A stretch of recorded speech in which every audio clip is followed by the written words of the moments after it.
Today in this video we'll discuss about plant Selaginella. Selaginella is pteridophyte. This belongs to division Pteridophyta. The main plant body in Selaginella is sporophyte. It is differentiated into true root, stem and leaf. Genetic constitution is diploid and this belongs to division Lycophyta and Pteridophyta, class Ligulosida, order Selaginellales, family Selaginellaceae, genus Selaginella, and it has many species. Most common are Monospora, Pillifera, Lepidophila, Biformis, Crassiana and Picta. Now this plant, if we see its occurrence, कहाँ पे मिलता है? This grows at moist shady places, mean जहाँ पर थोड़ा wet रहता है area, गीला रहता है. This may be found on the soil, on the crevices, on the rocks, and this may also grow in dry condition or in the xerophytic condition. तो जब ये dry conditions में grow करता है, it has a adaptability that it rolls like a ball. जैसे dry हो गया तो ये रोल कर जाता है और फिर से अगर हम इसको पानी में डालेंगे तो ये this will regain its original metabolic activities. This will turn green in colour.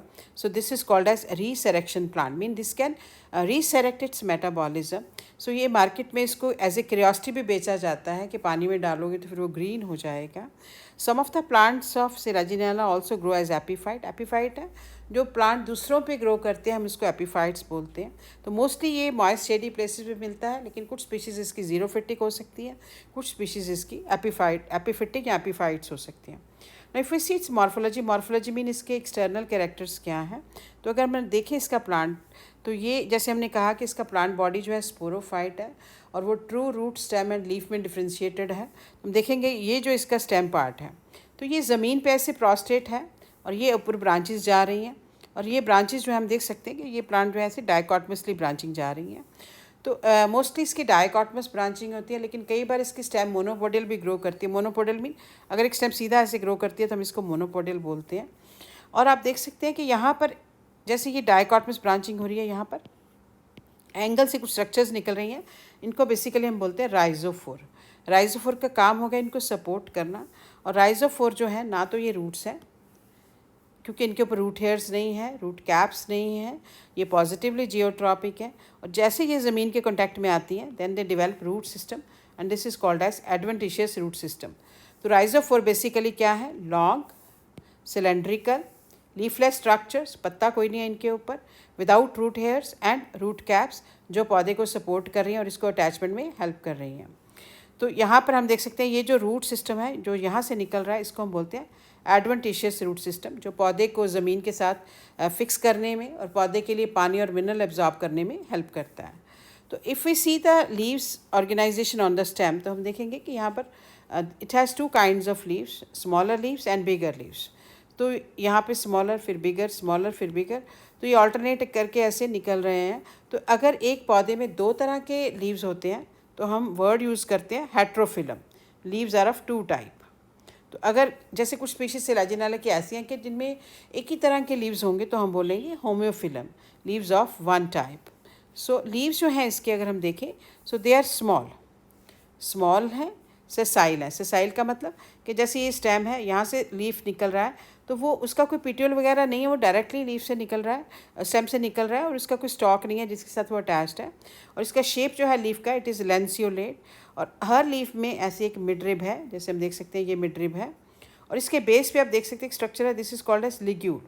तो ये टंग लाइक ग्रोथ है जो लिग्यूल यहाँ पर प्रेजेंट है. लीफ का अगर हम मार्जिन देखें तो एंटायर है और ये इसका जो एपिकल पार्ट है थोड़ा एक्यूट है. तो हम कह सकते हैं कि प्लांट के ऊपर दो तरह के लीव्स हैं. They are small in size, bigger in size, 2 rows of larger ventral leaves and 2 rows of smaller dorsal leaves. तो 4 rows बन जाती हैं. और लीव्स के क्योंकि जब बेस पे लिग्यूल प्रेजेंट है तो हम बोलेंगे लिगुलेट. लिग्यूल की वजह से ही हम कहते हैं कि Selaginella की जो क्लास है इट इज़ लिगुलोसिडा. जैसे हम अगर इसका एक और जेनरा है लाइकोपोडियम वो देखें तो that belongs to class eligulopsida. Mean इसमें लिग्यूल नहीं है और इसमें लिग्यूल है, so this belongs to ligulopsida. अब लिग्यूल का क्या फंक्शन होता है और क्या इसका स्ट्रक्चर है वो हम डिस्कस करेंगे इस स्लाइड में. तो यहाँ पर अगर देखें हम बेस पे, तो यहाँ पर एक स्ट्रक्चर है जिसको हम लिग्यूल बोल रहे हैं। तो ये टंग लाइक जो लिग्यूल है वो बेस पे प्रेजेंट है, और लिग्यूल के दो स्ट्रक्चर के पार्ट होते हैं, glossopodium and body of the ligule. तो अगर हम यहाँ पर देखें तो ये जो पार्ट है इसका, this is called as glossopodium and this is called as body of the ligule. तो ये जो नीचे है एक layer, this is called as basal sheath. If we see this is the leaf, तो यहाँ पर ये बेसल शीथ के साथ अटैच होगा और यहाँ से ऐसे ये लिग्यूल निकल रहा है। तो ये वाला पार्ट इसका हो गया ग्लॉसोपोडियम और ये वाला पार्ट हो गया इसका बॉडी ऑफ द लिग्यूल। तो लिग्यूल का काम है, ये पत्ते को थोड़ा गीला रखता है, गीला, क्योंकि अगर यंग लीफ है, अगर वो गीला नहीं रहेगा तो वो ड्राई हो जाएगा। सो उसको वेट रखने में हेल्प करता है। प्लस अगर लीफ के ऊपर स्प्रेंजियम बॉर्न है तो स्प्रेंजियम को भी ये वेट रखने में हेल्प करता है, क्योंकि ये स्क्रीटरी ऑर्गन की तरह एक्ट करता है कि this secretes water and mucilage and this is protective in function. This protects the young leaves, this protects the स्प्रेंजियम.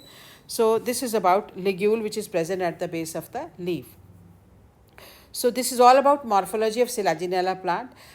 If you like my video, please like, share and subscribe. If you want to ask any question, please ask me in the comment box. तो आगे हम Selaginella के सारे reproduction as well as anatomy cover करेंगे. So this is a series of slides of Selaginella. So this is the first video of Selaginella. We'll continue with the second, which is reproduction in Selaginella. Thank you for watching.